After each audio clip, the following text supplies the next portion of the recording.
Oh, goodness. All right, hold on. Welcome, everybody. I believe I'm sharing my screen. Okay, welcome to the webinar. We're off to a really good start today. My name is Kristen. I am the head of marketing here at Hatch, and we have a great webinar lined up for you today. I'm actually literally just pulling up the deck that I can, just give me 1 second, guys, so I can. You guys got a sneak preview of one of the slides if you came on here. All right, I think we'll be good to go. Just give me 1 second.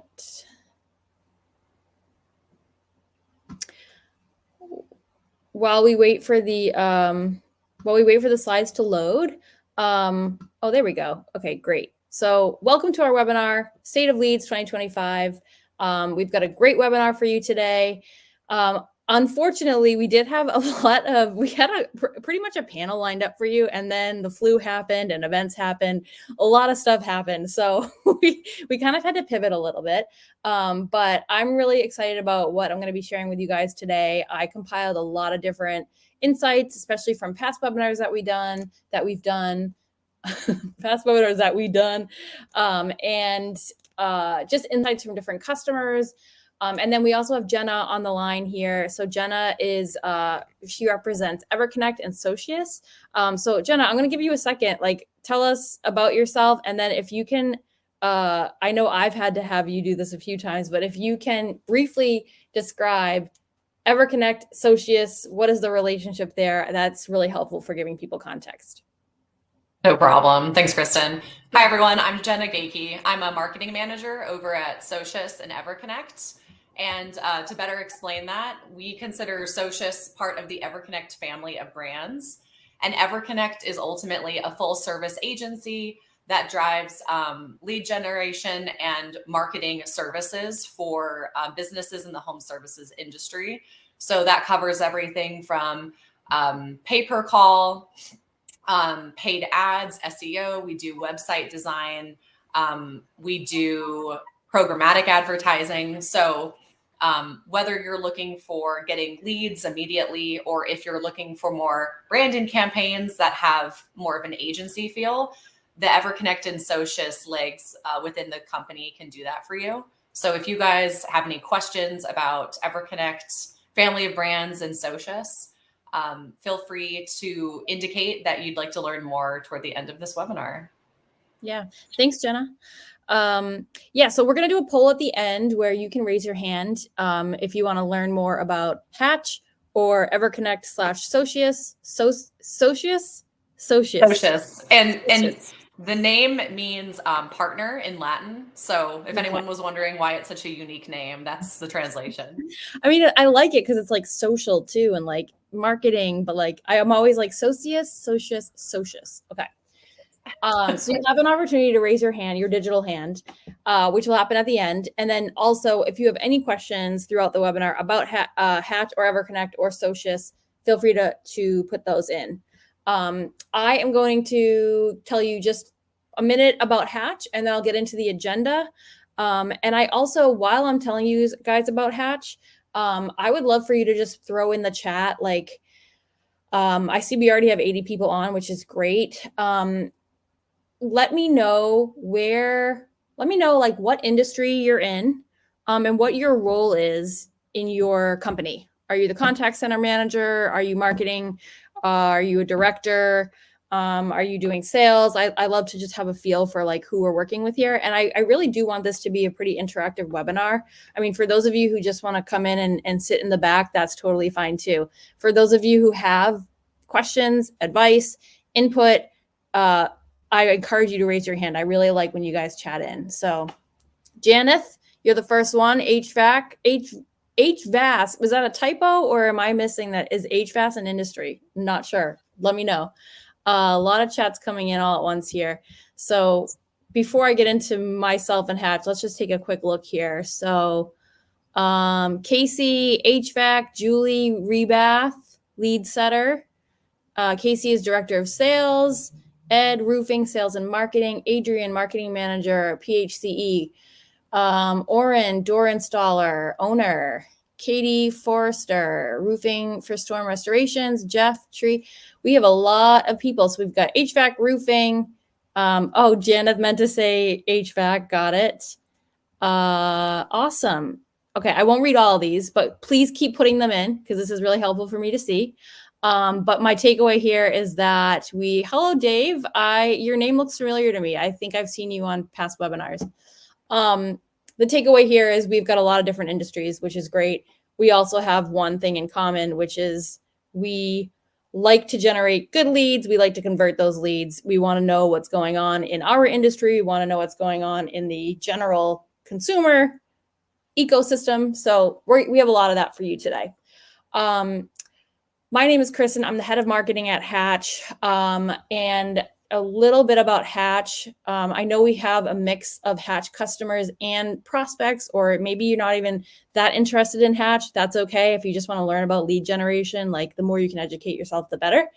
Hatch is an AI CSR platform for contact centers. So that kind of has two meanings. The first is that we are an AI-driven platform for CSRs to manage. And, CSR, customer success rep, but that there's all different ways that customer success, all different forms of customer success. So we have marketing managers, we have marketing directors using Hatch, we have inside sales reps using Hatch, it's kind of just taking care of the customer. And this platform makes it easy for you to scale revenue driving conversations, right? Like a marketing platform is something that might allow you to put emails out or put information out in front of people, but we are a communication platform. So we are enabling those one-to-one conversations at scale. So it's not just putting out information out. It's like you want the information to come back. You want them to respond back and be able to converse with them.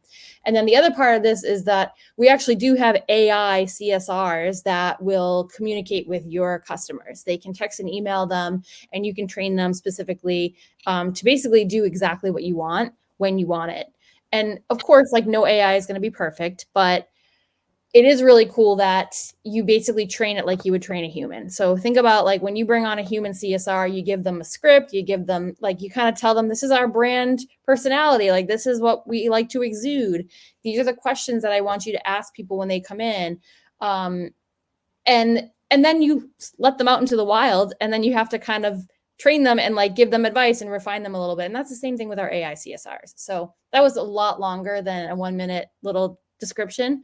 But the result is that we aim for higher conversion, lower overhead, and then the ability to actually scale that process. So a lot of times people just have a hard time standardizing a process for communication. So if you can't standardize it, you can't track it, you can't train it, you can't scale. So Kristen, Hatch, more on the lead conversion side. Jenna, EverConnect, Socius, more on the lead generation side. I'm going to do a quick overview of our agenda, which is back here, I think. Where is it? I'm skipping through slides here. Oh, I put the agenda after the lead gen. Anyway, so 3 buckets: lead gen, lead conversion, lead lifetime value, customer lifetime value, whatever you want to call it. And then, like I said, I really want you guys to share your questions. I'm going to be asking questions throughout the webinar because I think it's important too that not only do we give insights and advice based on what we're seeing with our customers and what people are saying to us, but it's helpful for you guys to learn from each other, to know that, okay, this issue that I have, other people have it too. I just had a guy in a webinar a couple weeks ago, and he mentioned a strategy, and then somebody that was on the webinar was like, hey, can you connect me with this person? Like, they had specifically, they have a hunter role, which is kind of like going after unclosed estimates, and this person wanted to implement that. And so I think it's great because then you can connect with each other. I mean, you obviously don't want to be like talking to your competitors, but same industry, different states, et cetera, et cetera. I just really like this idea of knowledge sharing. So without further ado, let's see. Okay, let me go. I'm trying to decide here. Do I want to? So we got to go back. We're going to go back one slide so we're going in reverse order here, but bucket number 1 is lead generation. What I want to ask you guys before I get to the slide is, even though you already saw it, how many lead sources are you guys using? I mean, I've interviewed customers.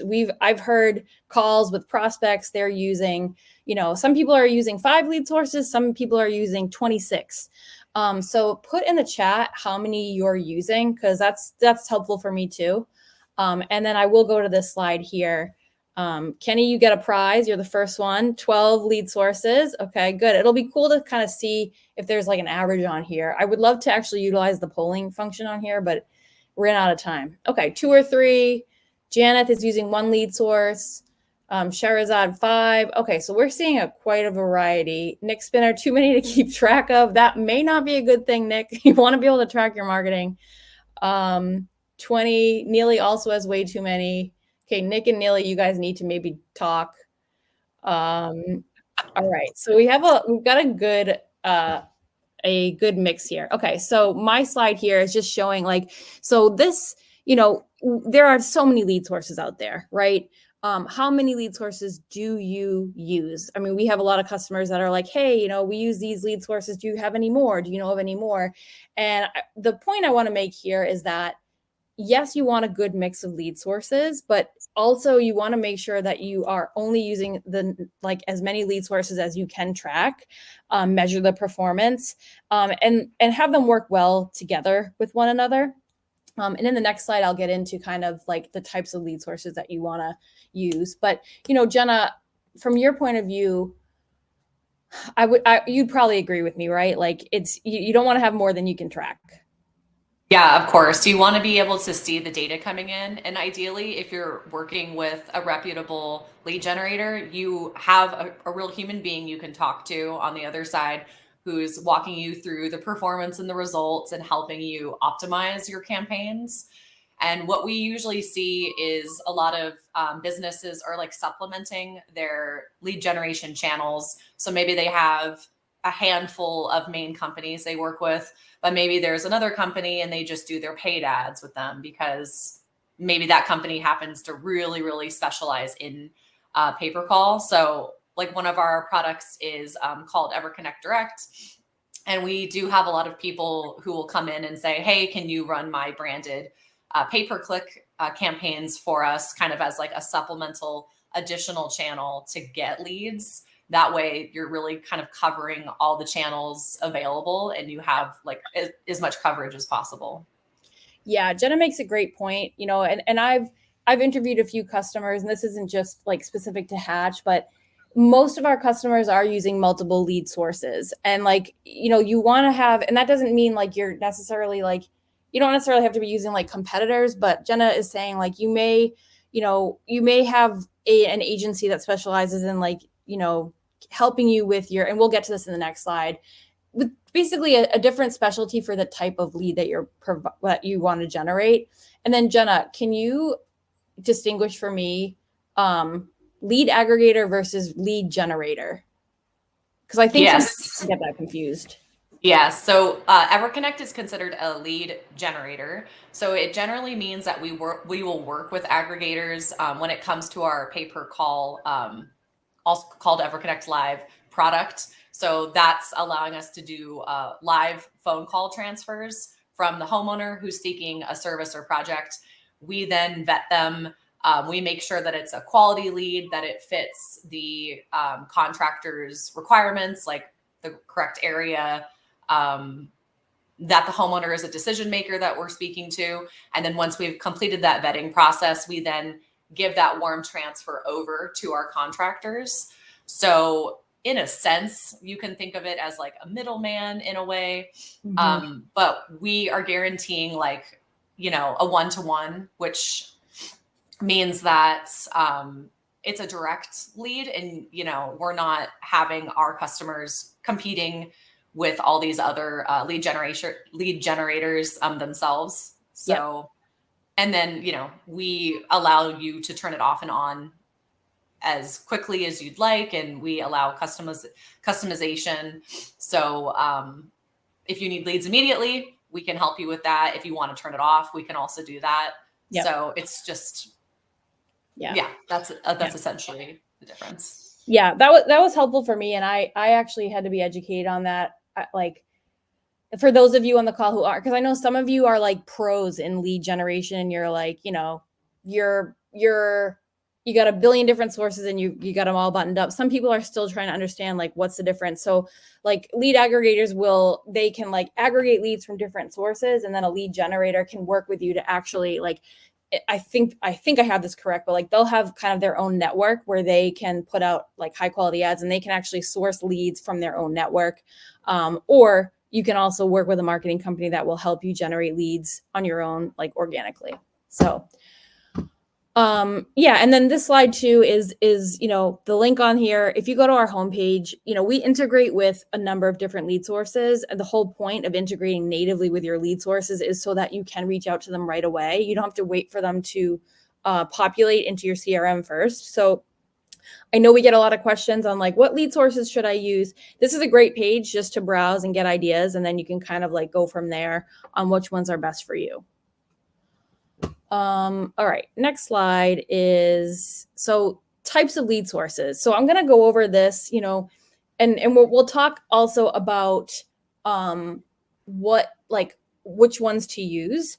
And while I'm talking about this, guys, like, let me know what questions you have, and actually put in your specific questions, but I would also like to know, do you have, if you know it, what is your breakdown of budget? How are you allocating budget to paid versus organic versus offline? Do you have an allocation, and can you share it in the chat?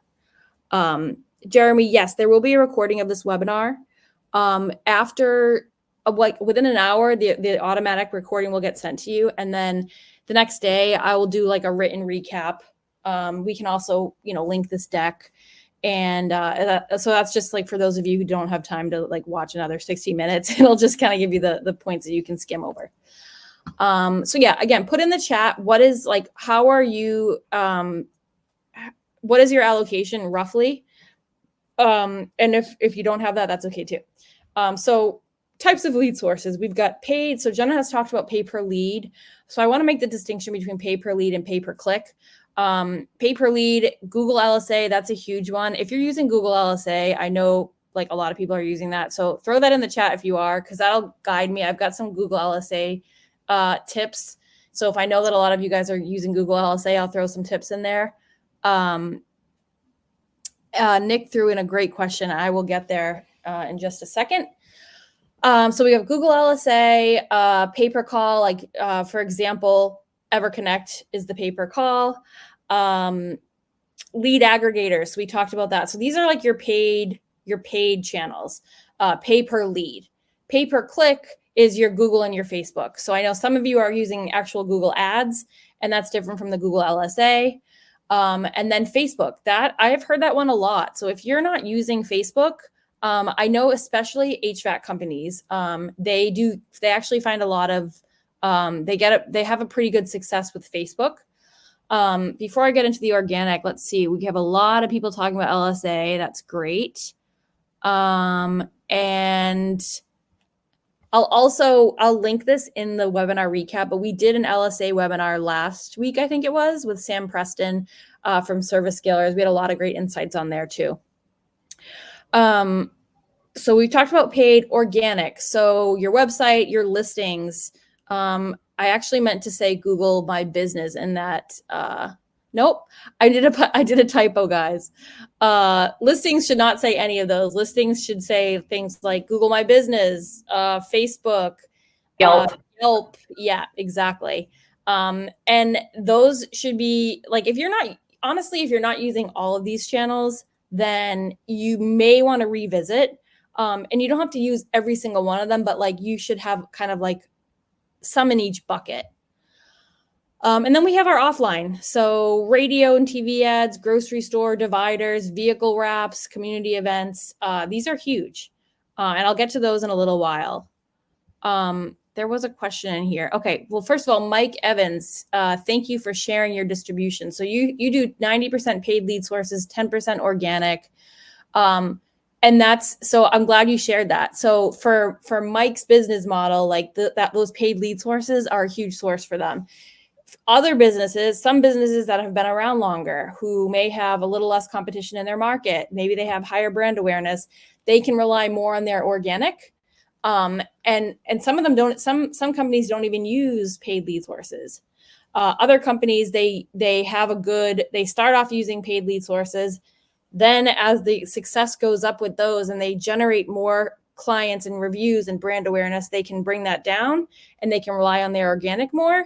And then once you have that all buttoned up, you can actually then layer those paid lead sources back on to just generate incremental revenue.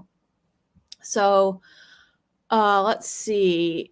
Oh yeah, and Andrew makes a good point. If you ask a question, we are moving it to the Q&A tab. So if it disappears, that's where it goes. Adrian, 70% paid, 30% organic. Great.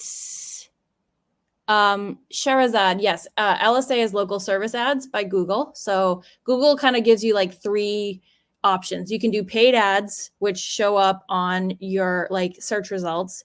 You can do your Google My Business listing, which is like Google Maps. And then you can do Google LSA, which is, I think I can actually share my screen, but if you right now, if you just search like, remodeling near me or HVAC near me, any of those like Google guaranteed, those always show up at the very top. So yeah, we're seeing right now, so far, the 2 people that chatted in are using more, they're allocating more budget to paid than organic. And then let's see. Lisa wants to know what's included in listings. So yeah, Lisa, like I said, I have a typo here. It actually should say things like Angie, Facebook. I actually, you know what I do have? Let me find this. We have a blog post that is like best listing sites. Yeah, I'll throw this in here. It's not 100% up to date. But it includes a lot of the ones. So I'm going to throw this in the chat. And on that note too, with your listings, a few quick tips on that. Update your listings regularly and be meticulous about them. First of all, Google doesn't just look at your Google listing. Google looks at like everything. Google kind of like, it like hacks its way into the world. So if your information, the more consistent your information is across your listings, the more Google will trust you.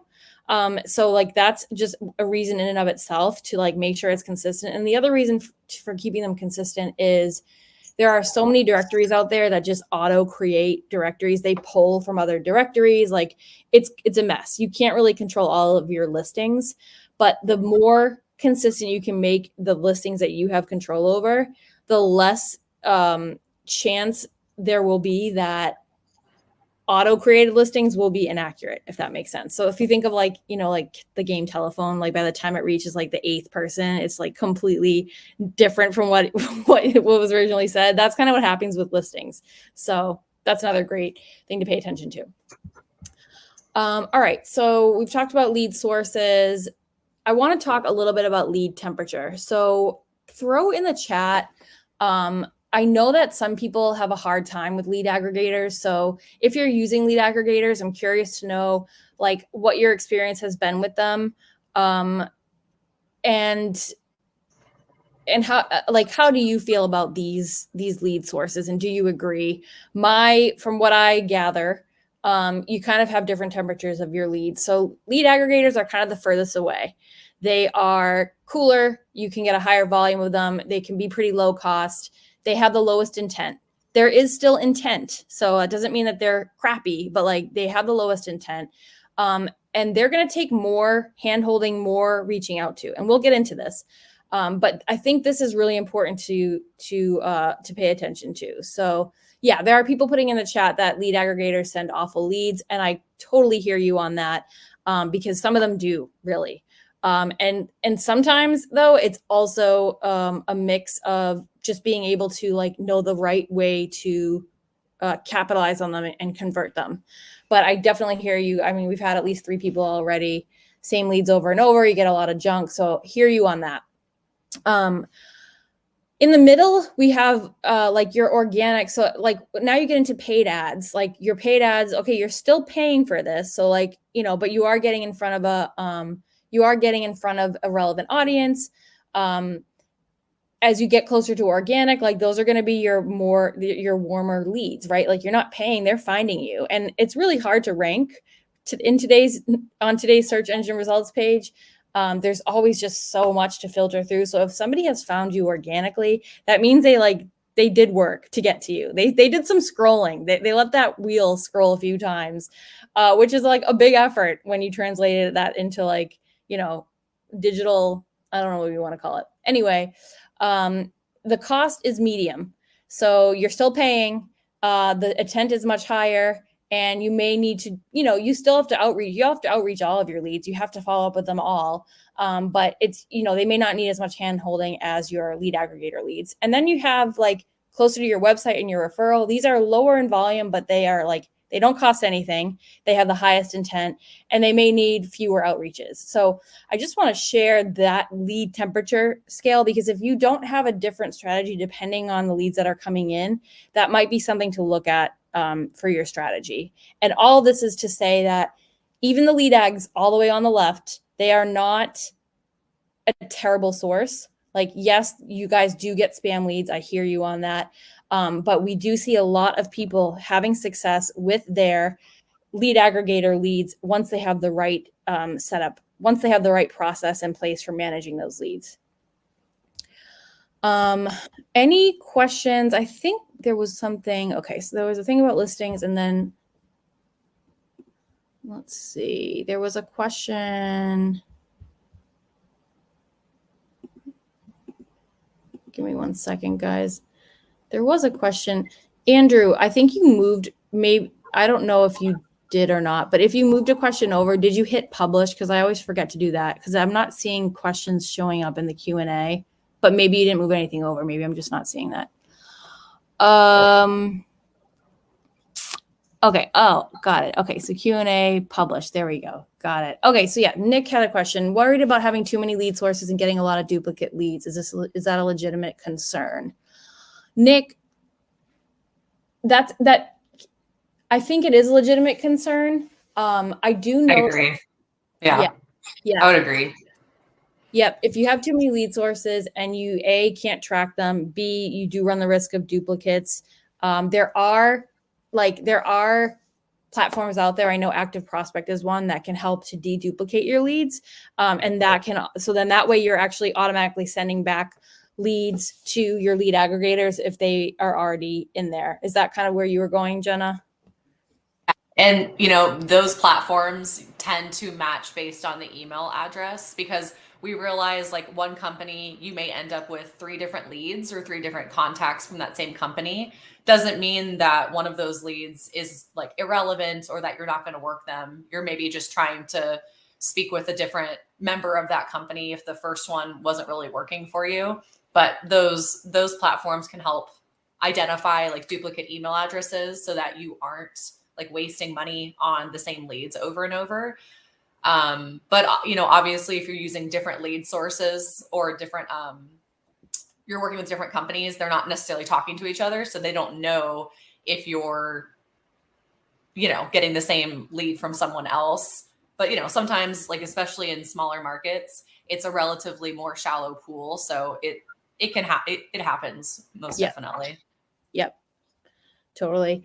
And then there is a question here on Facebook ads, Ed, and I will get to that. Because I think some of the stuff that I talk about later on will help, but I will return back to that. Brand awareness. So I talked about this a second ago, but I want to touch on this a little bit. So it's not lead gen, because like your brand awareness efforts aren't necessarily generating leads, but Kevin Luchin, if you didn't go to this webinar with him, I encourage you to find that in our webinar on our webinar page. He's a big proponent of brand awareness. Now, not everybody's going to have that platform to be able to have the owner of the company have their face on a bus, right? Like it's not going to be the same way for every company, but he's a really big proponent of brand awareness. And I am too, in the sense that how many times customers have seen you, even subconsciously, impacts they're like how likely they are to convert, how likely they are to respond to you. So building that foundation is really key. And I know that one of the things that is really hard to do is attribute that. How do you get the budget to do that when you can't really say, hey, it's going to generate this much ROI? one thing that we recommend is building in how did you hear about us into your intake process, because that's going to help you. Like even from a SaaS, like, SaaS, we're a software company, we still use self-reported attribution. Like we have automatic detection of like, this person came in through organic or a paid, but we ask you guys, how did you hear about us? Because that helps us to see like, well, what led that person?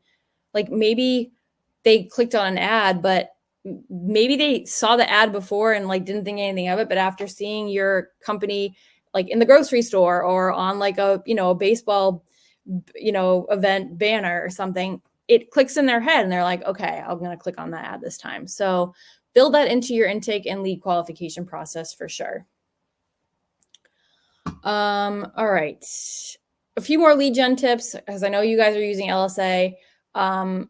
Just a few things here. So Google LSA, like never pause your account.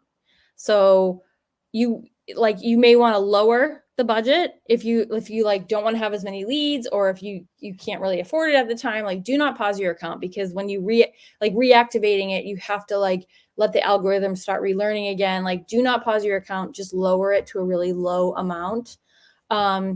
Disputing is gone. You guys may or may not know this, but now you're just rating your leads on a scale. And that's why I have on here this screenshot of like selecting the services that you provide really selectively, because you really want to, like, you can no longer dispute a bad lead. So instead of saying, hey, we do this and do that, and technically we do this, like really focus it in on what you provide. Always set your budget higher than you're comfortable with.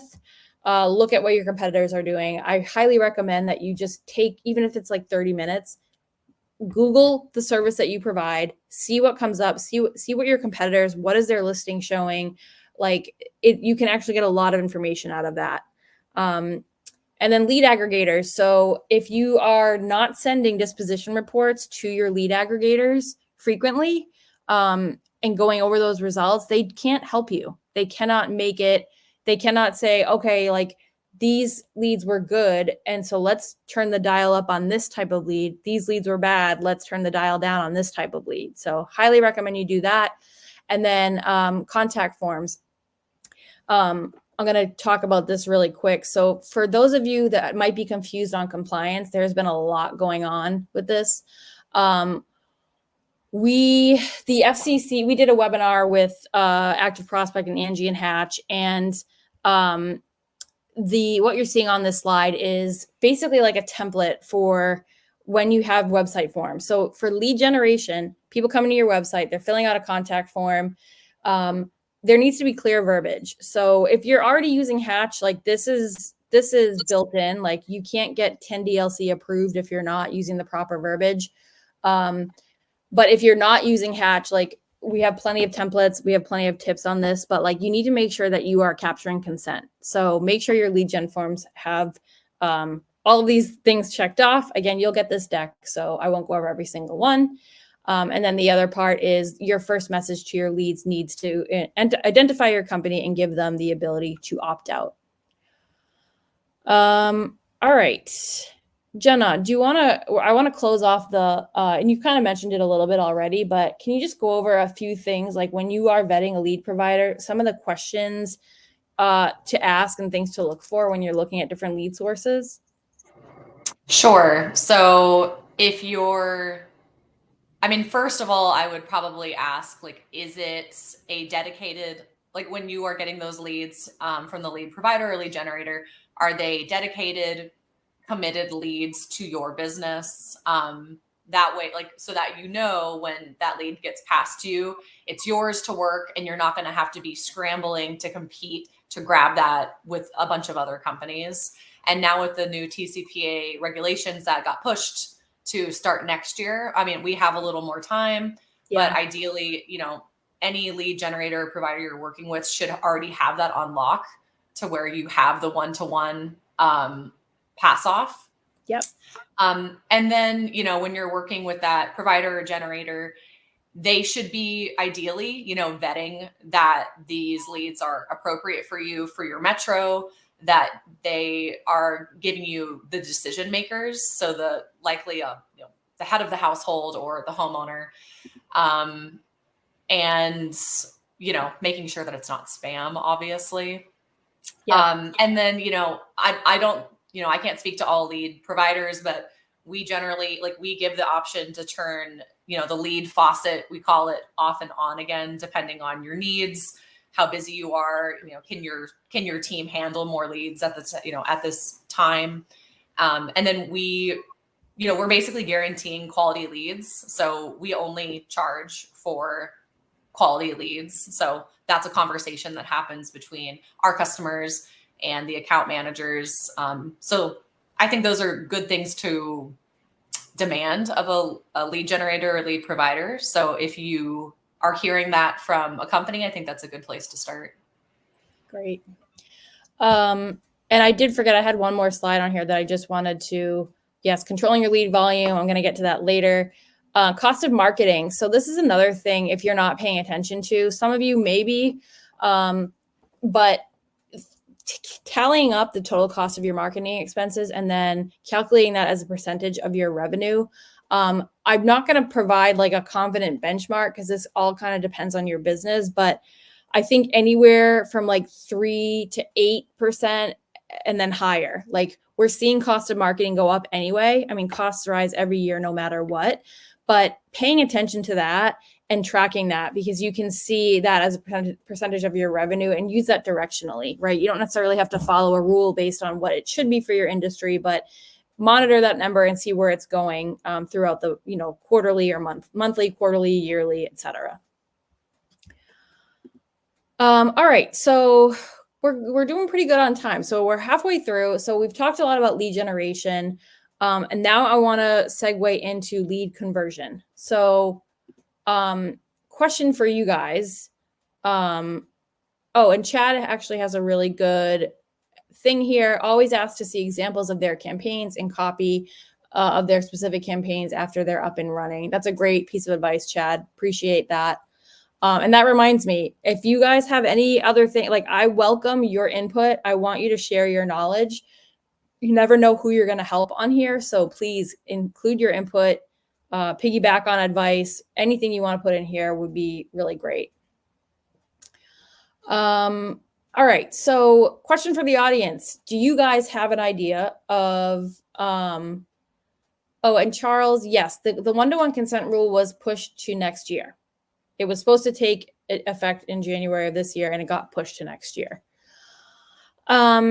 Question for you guys. Do you know, if you do know, share it if you feel like sharing it. What are your response rates? What are your conversion rates? What are your sit rates? Are people attending your appointments? I'm curious to see that. And then I will also share that for what we see, response rates I'll get into shortly. We really see a pretty wide range of response rates. And then we also see conversion rates. I mean, we have people that say, like 86% conversion rate. Some people have a 60% and this is like your set rate, right? So going from appointment, lead to appointment. And so yeah, I'm not going to give you a benchmark for that because you should just be looking to improve incrementally your own set rate. But I can talk a little bit more about response rates. Kenny put in here varies his conversion rate or set rate varies by platform a lot, 75 to 85%, but company average is 45%. Great point, Kenny. It does vary by platform. And this is why also in Hatch, for those of you who use Hatch and you know this, your speed to lead campaigns are broken out by lead source because this helps you to identify which ones have the higher conversion rates. And then you can cater your strategy accordingly. Nick, thank you for sharing. Your set rate is about 50%. So we see it quite a range. And again, it depends on it depends on your level of brand awareness. It depends on like your process for outreach, which we're going to get into. And by outreach, I mean like responding back and following up with the leads that have come into your business. So before we talk about set rates, we do need to talk about response rates because that is what leads to the appointment. You really can't talk about set rates like if you don't really have an idea of like what percentage of people are responding. So This visual here just kind of shows, I like to look at this because if you have a 20% response rate to people who like, so a lead comes in, whether that's through, whether that's from your website or from an Angie lead or from a Google LSA ad. If you're reaching out to them and you're only getting 20% of those people actually engaging back with you, let's say you have 300 leads, you get 60 responses, and then you set 30 appointments. So that's assuming that you have like I forget what I estimated here for a set rate, 50% set rate. If you have 50% set rate, but your response rate is 80%, those same 300 leads, 240 of them respond, half of those book an appointment, and now you have 120 appointments instead of 30. So this is why response rate is so important. And I want to go over with you guys I want to go over some data that we've looked at for response rates. So on average in Hatch, so we analyze like, I want to say it's like hundreds of thousands of campaigns, right? Because these messages are going out. We have thousands of customers, and then they're all sending out different campaigns for different lead sources. What we see consistently is that the average response rate is about 60%. That's average. So like if you are getting a 60% response rate, that's great. But it's actually good. It's just good. It's not great, right? We actually have people in our customer base that are getting 80 to 90% response rates. And we also have people that are really down low at like 5%. And the caveat here is that it does depend on which campaign you're running, and it does depend on the maturity of your business and your process. But we can still look at what it takes to what are the common themes behind these best-in-class companies. Because even if you don't have everything that it takes naturally to get that response rate, you can still be making sure you're optimizing it to your highest potential.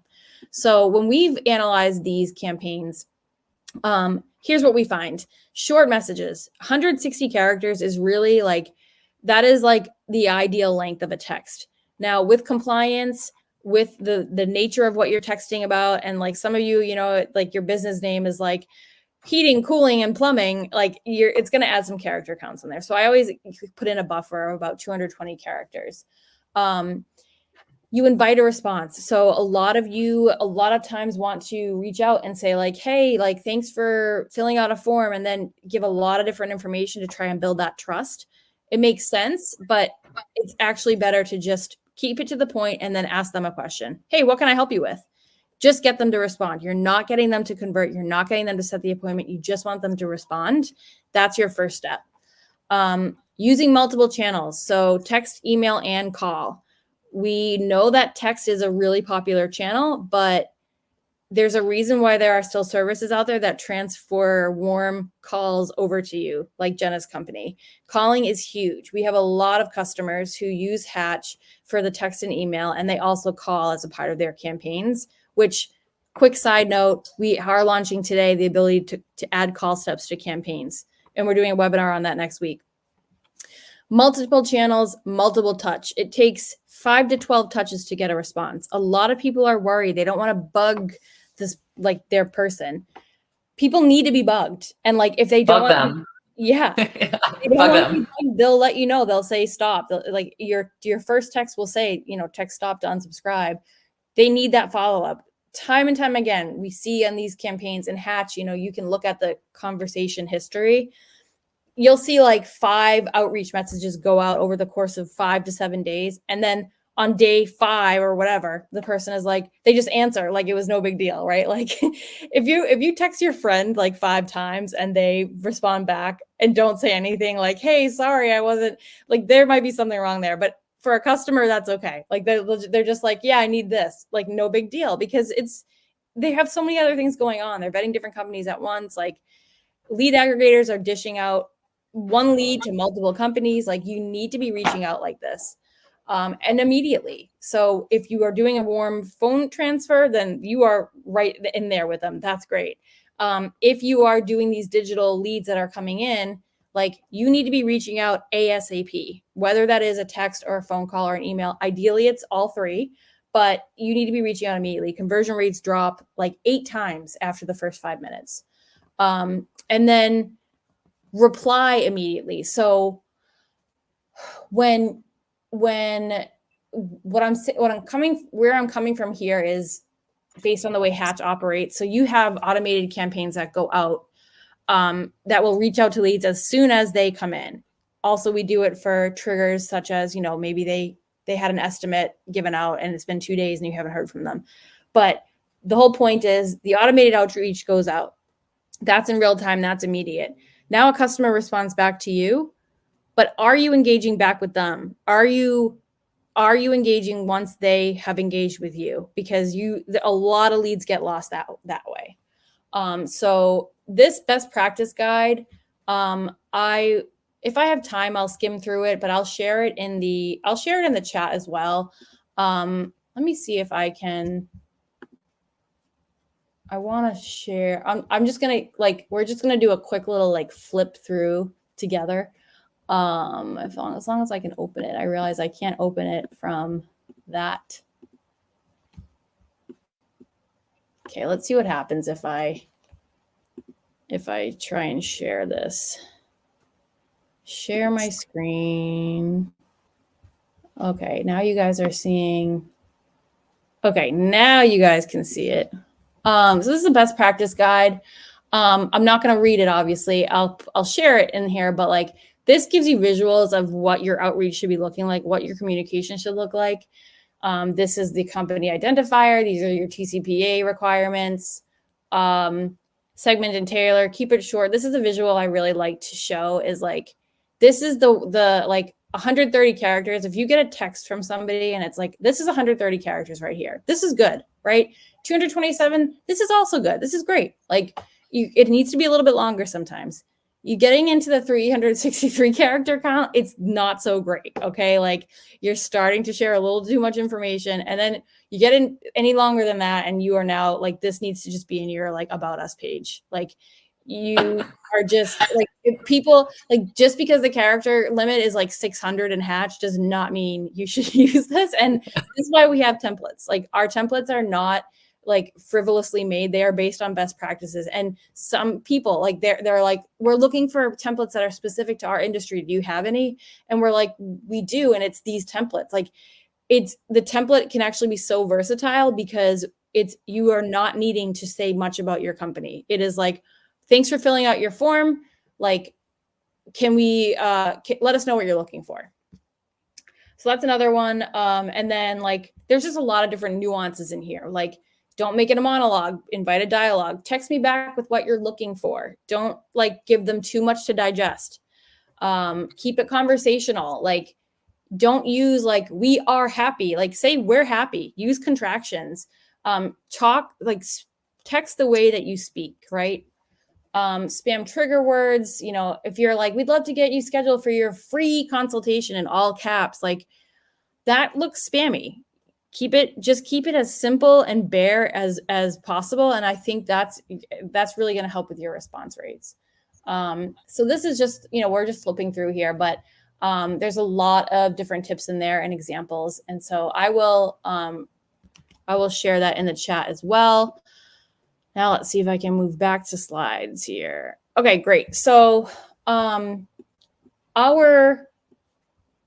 see here.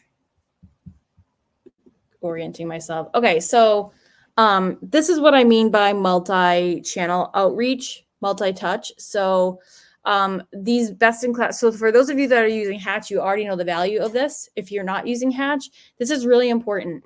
This is what a cadence or a drip campaign or a sequence looks like. One text or one call on day one is not going to cut it. Day 1, day 2, day 3, day 4, day 5, you may have a pause in the middle. Being able to kind of schedule these out is really key. And like I said, people sometimes don't respond until text number 3 on day 4. And I also have a link in here to our campaign templates because these, we have these in Hatch, but we make these available to the public, even if you're not using Hatch, because we just, for the sake of good communication, right? And we're all consumers. So they're when I share this deck, we'll have these templates. They're linked in here as well. Let me take a second here to look at the chat and see if there's any other questions or advice.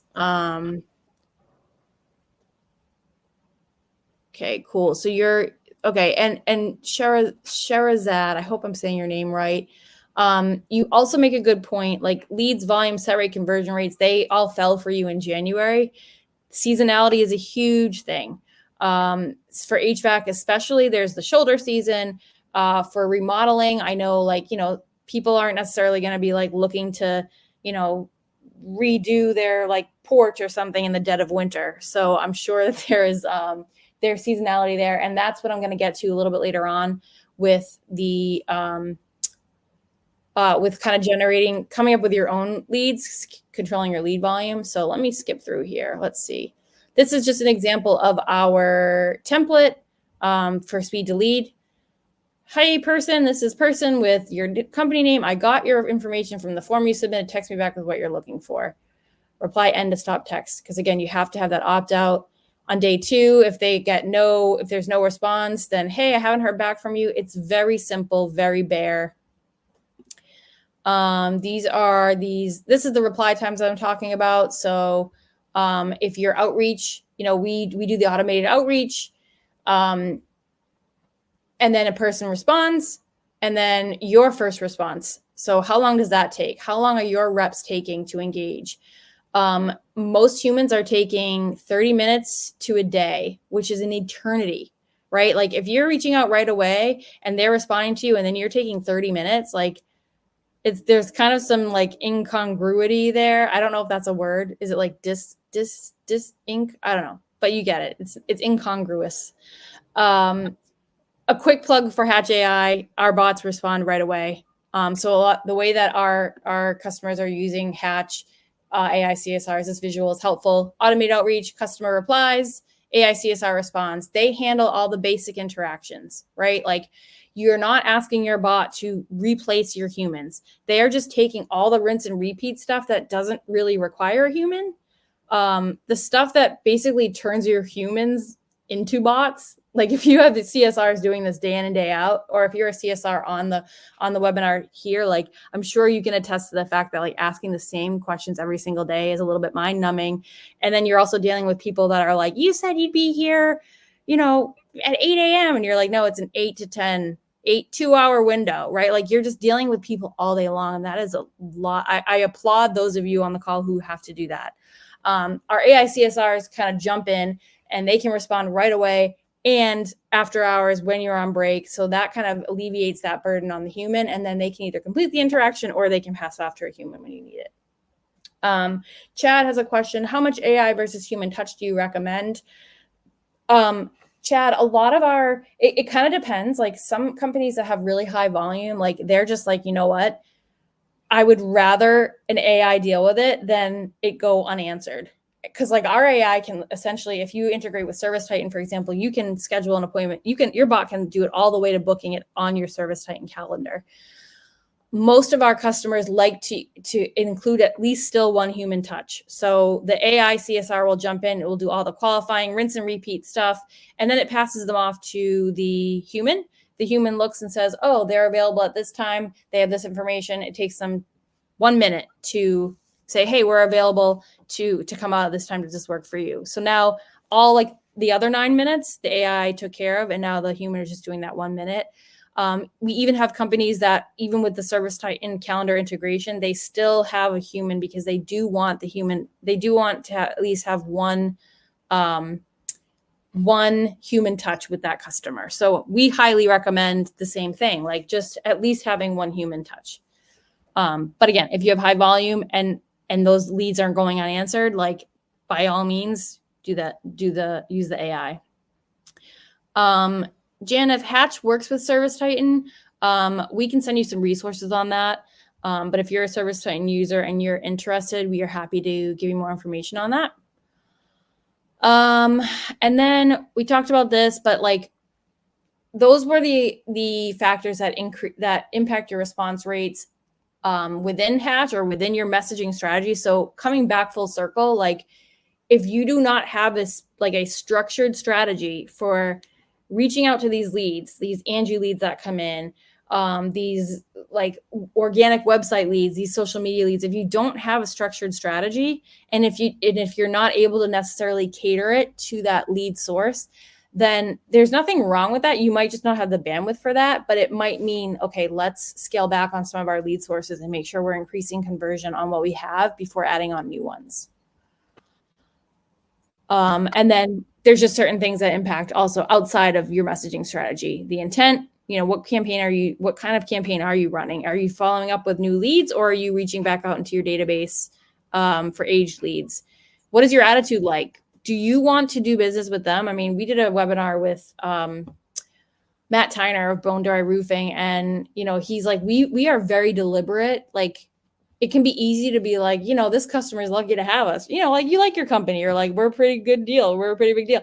But like, you really need to take the stance of like, we want to do business with you. We are pursuing you. We value you. So I think that's really key. That attitude needs to start from the top and trickle down.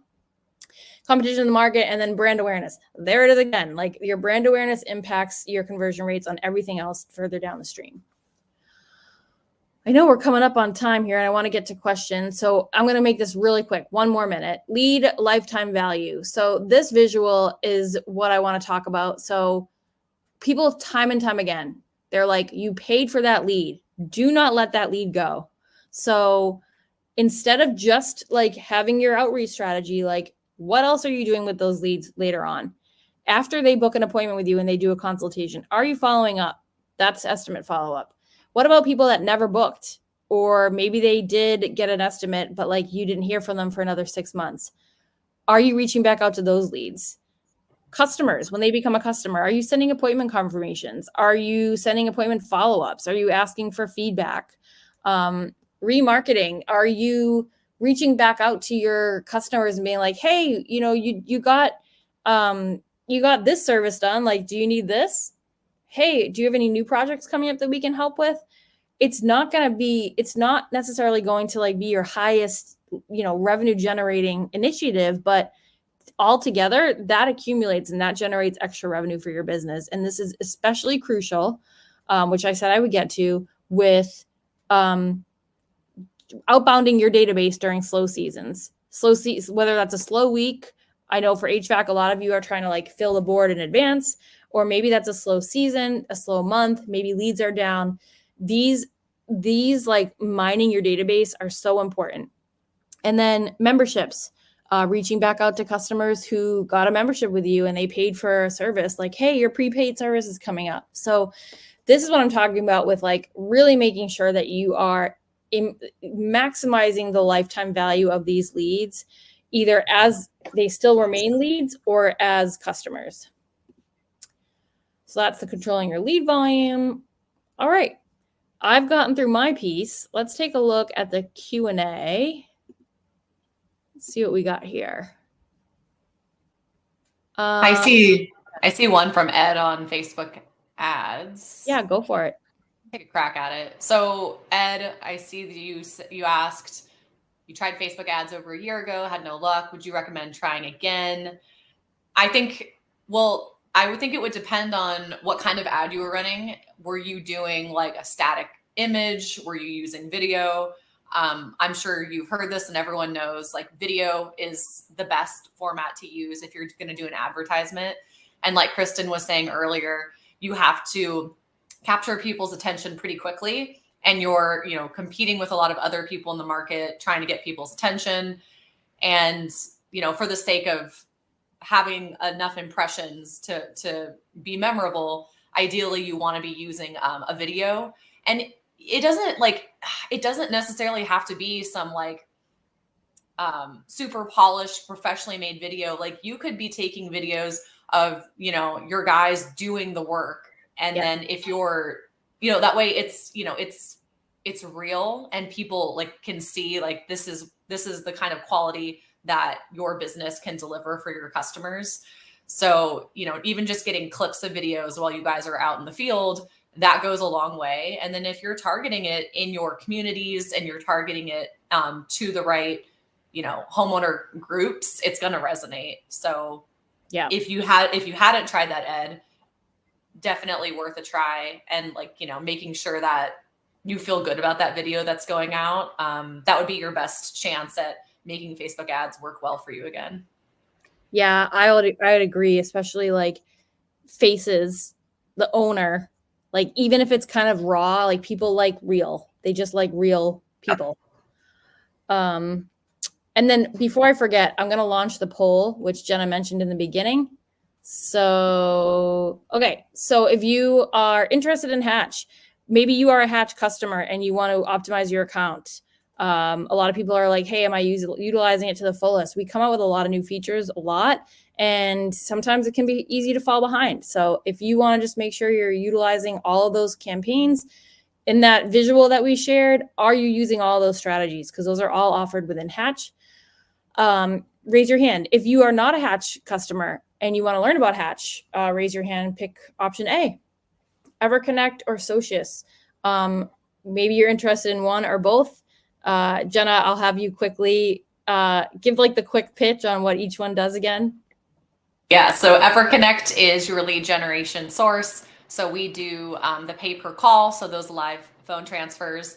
EverConnect also does branded pay per click campaigns and landing pages.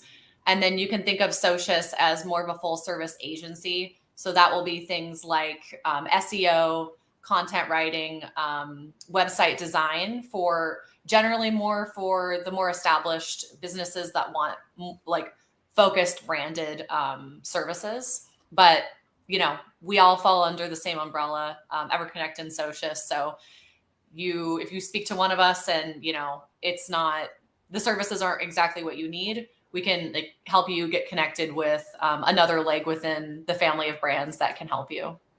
Great. And then if you want the full party, the full mix, you can choose option D, and we can have somebody reach out to you from each brand. So we'll leave that up, and then let's see, what do we got? What is participant success rate with Yelp ads? Oh, this is a question. I know, Jenna, do you have like a few more minutes? If you have to drop, I know it's 3:01 or it's 12:01 your time. This is a question but from Kirill. Kirill, forgive me, Kirill, if you want to let me know how to pronounce it, I'd love that. If not, that's okay too. What is the participant success rate with Yelp ads? So Kirill is wondering what people are seeing with Yelp. So I will voice that out and you guys can throw your input there. Let's see. What is the recommended or average marketing budget percentage? Miles, I don't have an answer for you on that, honestly. It depends on so many different factors. What I would recommend is like doing some research, Googling around. ChatGPT is kind of one of my best friends. I kind of have like a separate monitor up on my screen for it throughout the day. I'm like, hey, by the way, I got a question on this.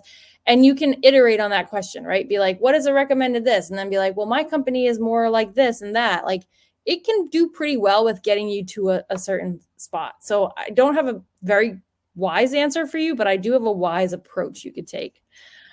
And then let's see. Do you see a revenue threshold when branding should be more heavily deployed? This is another really good question, Mike. Again, it depends, but I will say that like a lot of companies, when they're first starting out, like I don't want to necessarily tie a number to it, but it can be helpful to start off with some paid sources, including lead aggregators in the beginning, just to get that volume. And then as you start to get that volume and like kind of get a rinse and repeat strategy and like really like, and I think the other thing too, I just interrupted myself, which is great, but branding can be more heavily deployed. Like I would take a look at what is your brand strategy? Like if you don't necessarily have like a brand, do you have like can you easily say in a paragraph, what is your brand voice for your company? If you can't, then like that means, you know what, take some time to actually develop your brand first. If you have like a really good brand ethos and like there's a good common attitude around the company, like, and you're not employing that, then you should definitely use that as an asset. Tej, when you rate the lead call, does that not refund money to your account if they charge you and it wasn't a bookable call for the company? I don't know. That might be a Google LSA question. If it is, I don't have the clear answer to that. Jenna, do you have any information on like what the dispositioning is like for EverConnect calls, or is that like a technical question that, I mean, if you have any information, great. If not, we can pass. Yeah, I'm not sure if it's a general question or if it was directed at like our services, but Yeah. I mean, that's something that you could talk about like with your AM or whatever representative. I'm pretty sure it was a Google LSA question because it changed to rating the call, and that is so. Does that not refund? I don't think it does, Tej. I think that's the big beef that people have right now is like there's no more disputing. It's just rating it, and which is really frustrating. So, again, I don't know all the details. We did do a webinar on it, and that is in our. If you go to our homepage, let me quickly share my screen and show you guys. If you go to our homepage, you go to youthhatchapp.com and then go to resources and click on webinars. All of our past webinars live here. And this Google LSA strategy session, just click on it. And well, because I'm an admin now, it's taking you to the backstage, but let me do it again. You guys are just getting to see all kinds of things today. This is what it'll look like for you. You'll have to fill out a form to hit play. And then it'll play for you right there. And then in our blogs, so if you also go back to our homepage, let's see, resources blog, this has all of our webinar recaps. So this Google LSA webinar recap has all of the takeaways and then it has all the questions. And there was definitely questions in here on disputing. Yeah, can I still dispute leads? No, Google removed the dispute feature. So plenty of resources for you there. All right, I think we're gonna call it a day. I really appreciate everybody coming on the call. Jenna, thank you so much for your time. I think this was your first webinar. Thanks for having me. I appreciate it. Yeah. I know everyone was expecting Adam on the social side, but it's a tough month for the flu for people. So yeah, thanks for having me. Appreciate it. Yeah. And we also wish Adam, we hope he gets better soon. And yeah, actually, yeah, there's a few other things, but you know what? We've run out of time. So I'm going to just let it go. Thank you guys all for coming on today. I hope you found it helpful and stay tuned for the recap and the recording. And Jenna, thank you again for your time. Bye, everyone. Bye.